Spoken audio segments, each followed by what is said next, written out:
I literally close deals without writing anything down. You can't run your business like this. Whoever acquires the customer for the most wins. You can't send out direct mail one time and expect to get rich. First of all, I want to hear your exit story.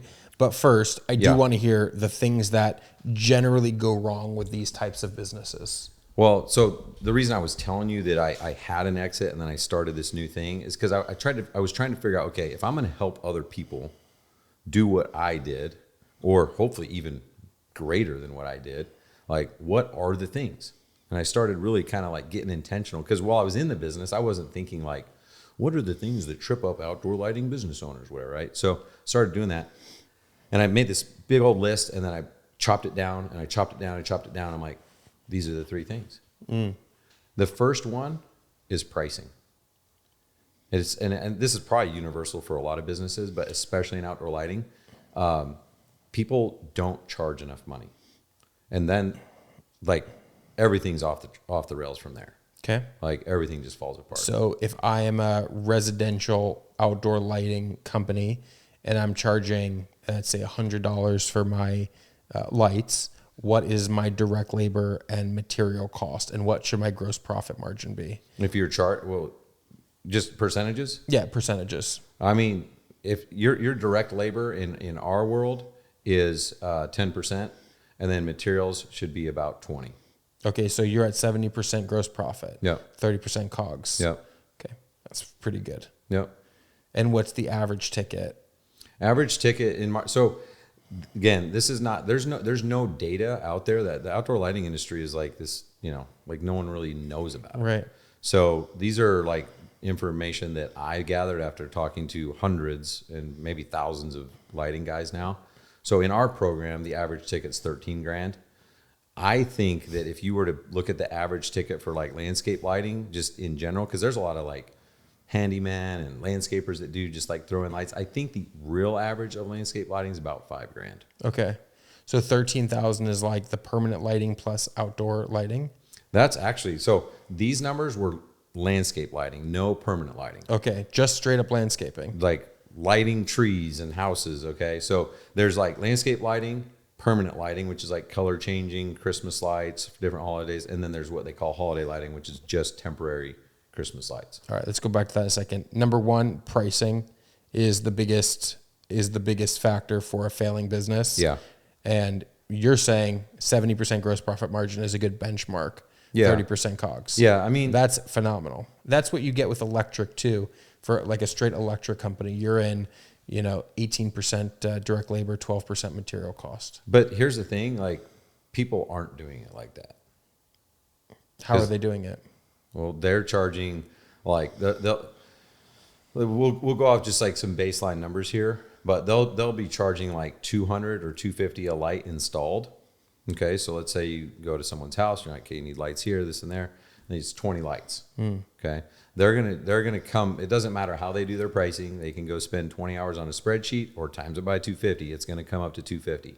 So they're gonna charge $5,000 for that job, and so just right there, they're already screwed up because those percentages I told you are way off now. Right. Way off. Yeah. And so that's like the guys, that is what the trades were in the 90s, where it would just be like time and material times 2. Yeah. It gets you whatever. And you're like, okay.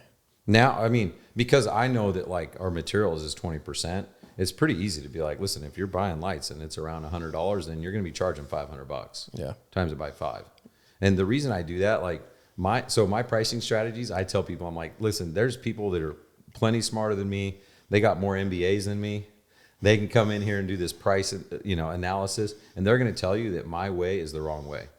But they've never ran an outdoor lighting business. Yeah. Like the reason why I actually simplify things is because most of these guys, they don't want a complex bidding process.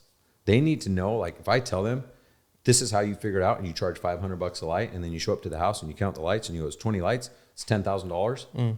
They can ask for the sell, build emotion, close with emotion, and now they have a project. Now they might be wrong. What if they should have charged $480 a light? What if it should have been $9,000? What if it should have been $11,000? And then they go, well, I'm going to lose $1,000. Are you? Because we job cost and we take an average. Okay. And so now all of a sudden it's like, what is that extra deal or 2 or 3 worth because you closed on the spot instead of waited a week to go email a proposal that you're never going to hear back from, Right. that has the perfect pricing because it wasn't per light. Sure. Does that make sense? Totally. Yeah. Not dissimilar to anything that we discover in the trades. Yeah. Okay. Pricing number 1. What's number 2? Number 2 is, I think it's sales. I think it's sales. I learned to close on the spot probably from my mission. Sure. You know, like You want a conversion today. I want a conversion today. We actually on the mission, you have like plans. It's like, hey, we're going to come do this discussion. We'll come back later, do the second, whatever. Yeah. But I guess I just learned like to just be forward with people, right? So it wasn't closing on the spot back then. But when I started my outdoor lighting business, I would go meet with people, and I didn't have a sales process. Yeah. I like no one gave that to me. I just would go up to someone's house and they would literally, like my first few deals, I didn't even have a proposal template. I didn't have anything. And they'd go, well, how much is this going to be? And I'm like, probably like 10 grand. And I literally closed deals without writing anything down. Like people would be like, all right, so you need a check? I'm like, I think I need a check. Yeah, let's do a deposit. Wow. Then one time someone's like, should we write something down? I'm like, yeah, do you have a piece of paper? Do you have a pen? And they're like, okay. Yeah. And then eventually I meet a lawyer and they're like, you can't run your business like this. Sure. Like, I like you. I trust you. I want to hire you, but like, we have to have an agreement. And I'm like, an agreement? They didn't teach How me old are that in you? my marketing degree. Right. How old are you when you're doing this right now? I started my lighting business, I was 27. Okay. 27. Yeah. And again, I had a marketing degree. I had an MBA. Like, you should probably know more stuff than I knew. Sure. But Why didn't you? because I was just trying to get the degree. I wasn't trying to, like, To learn. yeah. Yeah.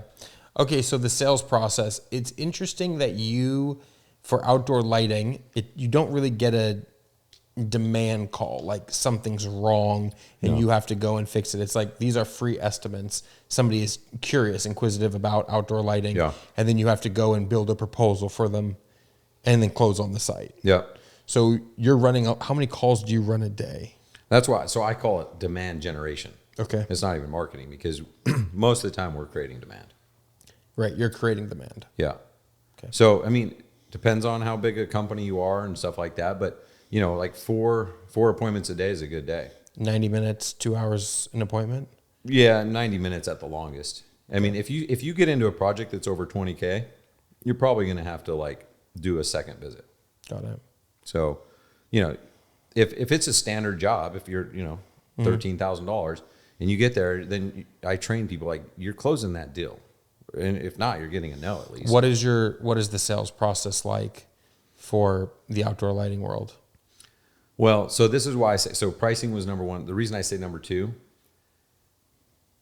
one of the things that people love about outdoor lighting, and people fall in love with this industry, you'll get an electrician, you'll get someone, and then they do lighting and they're like, whoa, like this is so cool. They get to exercise the other side of their brain. Which one's artistic? Left or right? The right. Right is artistic? Which side is the autistic? I can't remember. Math is the left, art is the right. But they get to like experience that, and it's actually really cool because I am not historically like an artistic person either. Artistic. Yeah, hard R on it. Hard artistic. Yeah, historically I'm not, but like all of a sudden you like come up with a plan, you come up with a design, you flip the lights on, and they're like, wow, Yeah. that's our house, and you're like, I did that. Like that is actually really cool. Yeah. And so it's great. That passion can help you sell, but it's the thing that holds people back. They get so hung up on the design and like how it's going to make people feel and all this. They forget it's like, how long is this job going to take? Like, is $10,000 enough? Like maybe we should have charged 15. They don't care. It's like, if we got to throw in some extra lights because it's got to look right, because this is my art, this is my masterpiece, I'm just going to do that. And I'm Sure. like, huh. Because I'm like, no, I'm going to build a machine here that I can scale. So I have very simplified, like, even though like you can use tons of different, like, I won't go off the rails too much, but there's different color temperatures you can do, beam spreads, like there's a lot of different like tools you can use to create this lighting design. I choose to simplify to scale instead of like trying to get a bunch of one-off custom pieces that now I got to go spend 3 hours researching. Right. 3 weeks later to just get them a price and be like, hey, that light would be $2,000. It's like, oh, it's too much. Let's not do it. I'm like, what? Right. By then I've already installed. You want like the 15 McDonald's jobs. model. Yeah. Well, I would say like the Ruth's Chris. Okay. What's the difference? Well, the difference is McDonald's is like cheap. But the operation of McDonald's is we know how much all these things cost. We buy them in bulk, and we're just going to turn it out. The reason I say Ruth's Chris because it's like high end, but it's not also like Super high end? ultra. Yeah. You privileged white guy. Ruth Chris? Someone told me that. I thought it was ultra. Bro, Ruth No, I Chris thought is it like was. the best.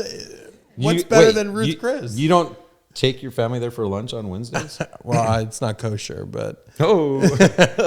but yeah, that's interesting. Okay. No, trust me. Growing up, like we couldn't even like Ruth's Chris was like out of the thing, you know. Yeah, but- yeah. Okay, whatever. So Yeah. some kind of systematic way Yeah. to job cost appropriately Yep. to compensate for the labor and material cost. Yeah. Okay. So pricing, sales. What's the next one? Last one is high quality leads. How do we get the phone to ring? Okay. What historically do you do for that? Well, there's traditional marketing, which is great. You know, when most people are starting a business, they don't just have like $100,000 sitting around. And so I try to help people think creatively to be like, all right, well, what resources do you have? Like, how can we make money without spending money?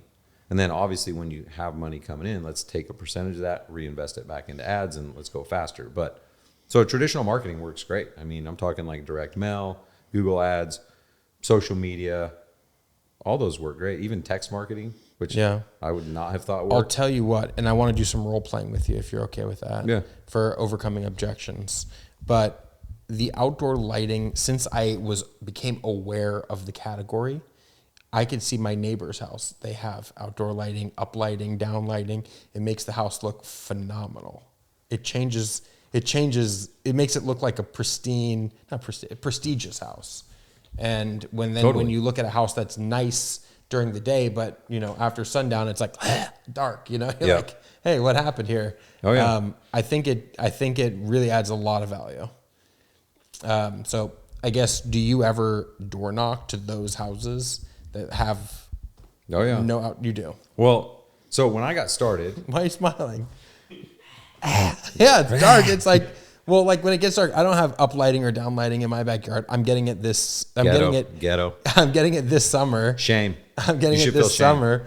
But seriously, like at nighttime, I'm looking at my neighbor's house. It looks like a golden cathedral. I'm out there like feeling like Dracula. You know, like Dude, no lighting- light, no light. Lighting is powerful, man. There's studies. There's all sorts of stuff. There's a thing called SAD. Do you know what SAD is? You live in No. What's Minnesota. SAD? So Oh, you is guys it are like- SAD? Like Yeah, it's seasonal affective disorder. yeah. So it basically is like I think it's fake.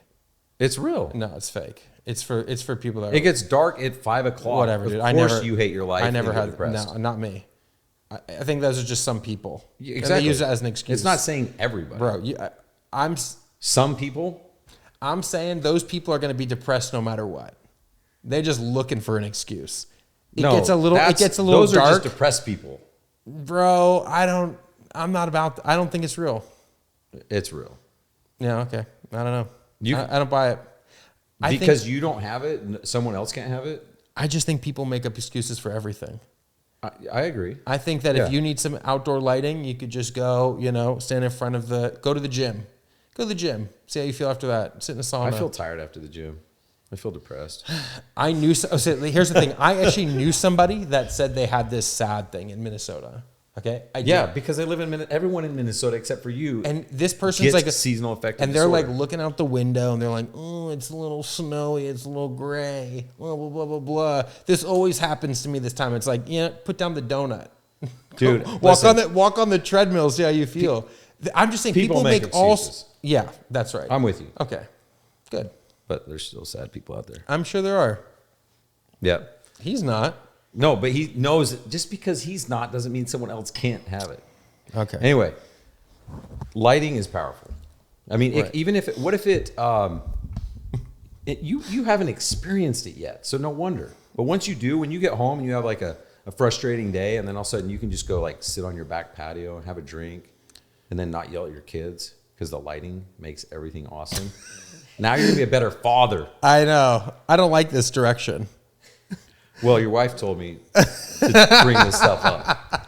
Yeah. It's a little bit if I of don't have intervention. outdoor lighting, you'll turn into an abusive father. You'll Pretty start much. smoking cigarettes and beating your kids. Yeah. You put one uplight, all of a sudden, you're No, good. not one. You need like 16.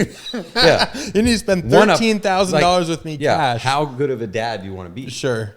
I mean, if you got one up light, you're a little better. Sales but, guy, hey? Yeah. Okay. So keep going. Lighting is Just powerful. wait till you get it. Bro, I can't convince you of this. I'm going to get it. But you think I'm going to turn into a different person? I won't be sad?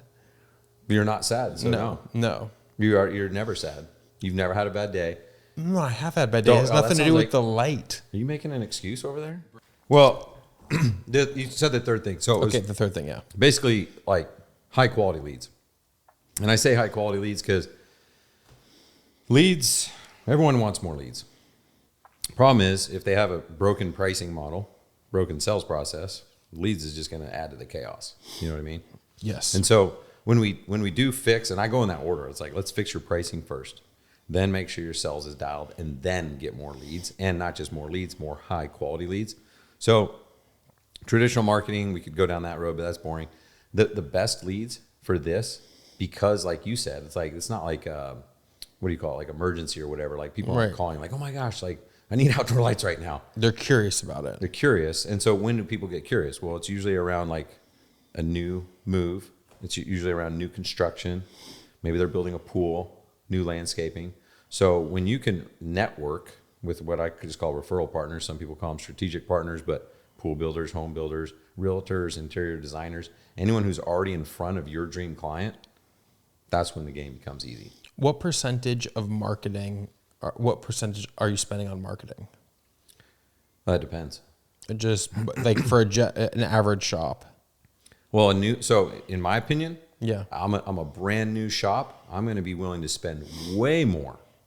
But again, it depends on different factors. You say the average shop that is in your coaching group or just the average 10%. lighting shop? Okay. 10%. Average 10%. But Fine, listen, fair. when I got started, I was spending 15, 20%. Yeah. No, I mean, for us, average is 8 to 12%. So 10 is like Yeah. perfectly in line there. Yeah. But again, like there's people that are like, oh man, 15 is too high. I'm like, well, why? Like, it depends on what your goal is. If I want to brag to you about my net, then yeah, I might spend a little bit less, but actually maybe not, because if I can spend 20, and this is my opinion, I feel like whoever can like spend the most to acquire that client's going to win. So I'm going to spend like 20%, and then I'm going to convert them from their front yard to their backyard, which costs me $0. Yep. I'm going to get a referral to one of their friends or family, and then I'm going to knock doors and land one on the street, which costs me not $0, but a lot less than 20%. For sure. We say that too. Whoever acquires the customer for the most wins, and you want to spend the most amount on marketing. Like if you knew that you could spend an extra $1 million and get another, $100 million, you would do that every day. Yeah, You would unless spend you unlimited- don't have the capacity. you know, Right. something Yeah, well, else that's a break. different Yeah. issue. But Yeah. straight marketing sales, you Sure. would spend unlimited if you knew that you were going to get that back. Yeah, and you would think that that's like common sense. Most people are unwilling. They're unwilling to take the risk because there's no guarantee Right. in marketing. They want certainty. Yeah. And so it's like, well, man, I just worked really hard for this $1,000. You want me to give it up? And what if it doesn't work? It's like, well, if it doesn't work, then you need to do it another 30 days. Right. You haven't given enough time. So Yeah. now you need $2,000, maybe 3, maybe 4. Yeah. And most people don't make enough money because they're pricing and sales to be able to afford to stay in the game long enough. Yeah. So they go and throw money, like dumb money at something like, oh, I heard it works for so-and-so. Here's $5,000. Well, you can't send out direct mail one time and expect to get rich. You might get lucky. You might get a job. But honestly, like I tell people, you might not. You might not even get a job. So what do you tell people that are like, I'm too afraid to spend in marketing? Well, I tell them to go do organic, go do free money. That's when it's like, you got to knock doors, dude. Right. So what happened is so this is how kind of like referral partners relate to organic and everything else. I had a friend who was a landscaper, and I said, dude, give me a job. He got us a job, like a really nice job. This was like one of our first jobs. At the time, it was $25,000. That was like, I couldn't believe it. Like, I thought that, like, who would spend that kind of money, right? Yeah. $25,000 for me in 2000, it was 2008, very beginning of 2008, was a ton of money. I went and knocked every single one of those houses in the neighborhood. And all I said was like, hey, you guys know the Bensons down the street? Yeah, we're just finishing up a really cool project. You guys should go check it out. But we're just like, in the neighborhood, and I can just set up like a demo for you. You can see what it looks like. And if you guys don't like it, that's cool. But I just kind of need some marketing pictures. Could we set that up sometime next week, like Tuesday or Thursday? Is that what, sorry, I'm not familiar with set up a demo. Do you mean? The demo is just like, I had they're temporary lights. So you have like real lights, real transformer, real wire, quick connections, and literally just like plug it in, connect it to the transformer, connect your lights. Like, takes about 20 minutes to set up. Yeah. And show them what 15 lights would look like on the house. That is really cool. Yeah. I mean, wish HVAC and plumbing had something like that. Like, just Dude. test this electric And water people heater. are unwilling to do this because, well, I don't work for free. Wow. Me either. Right.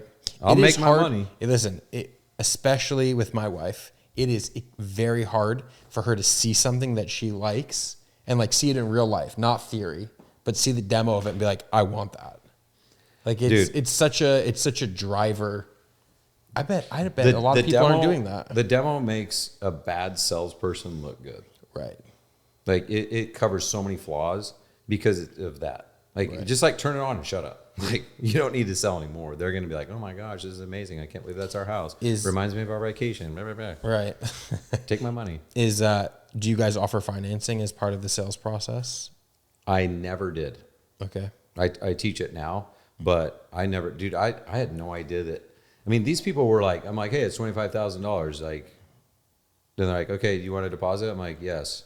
And they would just write a check. Right. So my mindset at the time was like, well, these people don't need financing. They live in a $5 million house. Now, obviously, I feel differently about that now, but that's just what I thought. So I just never even did that. But hold on, going back to the demo, I went and knocked.